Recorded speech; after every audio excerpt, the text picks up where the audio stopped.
அமைதியா இருப்பது என்னுடைய பலம், என்னுடைய பலவீனம் கிடையாது, என்னுடைய பலம்.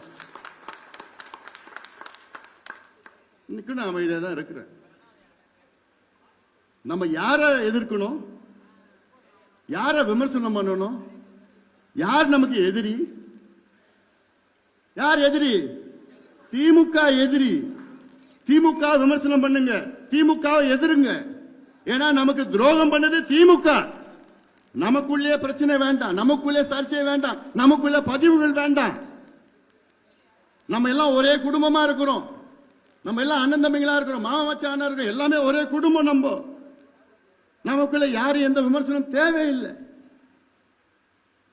சூழ்ச்சியாலே நம்ம எதிர்க்கிறான், களத்தில் அவனால நிக்க முடியாது. அவ்வளோ பெரிய கூட்டம், அவ்வளோ கூட்டம் வந்தது. எப்படி வந்தாங்க? பாசத்துல வந்தாங்க, பாசத்துல வந்தாங்கய்யா, ரத்த பாசத்துல வந்தாங்கய்யா. இது திமுக முடியுமா? இல்ல வேற எந்த கட்சியால முடியுமா? தமிழ்நாட்டில் ஒரே மாதம் வாங்கடா என் தம்பிகளா, என் தங்கைகளா, என் அண்ணன்மார்கள், அக்காமார்கள், தாய்மார்கள், வாங்க வாங்கன்னு ஒரு அழைப்பு. அத்தனை லட்சக்கணக்கான என் சொந்தக்காரங்க வந்து நிக்கிறாங்க. இது வேற யாருக்கு இந்த கொடுப்பினை இருக்கு? எனக்கு இருக்கு, இந்த கொடுப்பினை இருக்கு, எனக்கு இருக்கு. இதை பார்த்து தான் பயந்து போய் அலறிட்டு இருக்கிறாங்க திமுக. ஏன்னா இன்னைக்கு திமுகன்னு போய் தெருவில் போய் சொல்லு, முறைச்சு பார்ப்பான், முறைச்சு பார்ப்பான், கோமா பார்க்கறான். என்னடா கட்சி, என்ன ஆட்சி நடத்திட்டு இருக்க, என்ன நடக்குது? முதலமைச்சருக்கும் தெரியல, மற்றவங்களுக்கு யாருக்கும் என்ன நடக்குதுன்னு கூட தெரியல.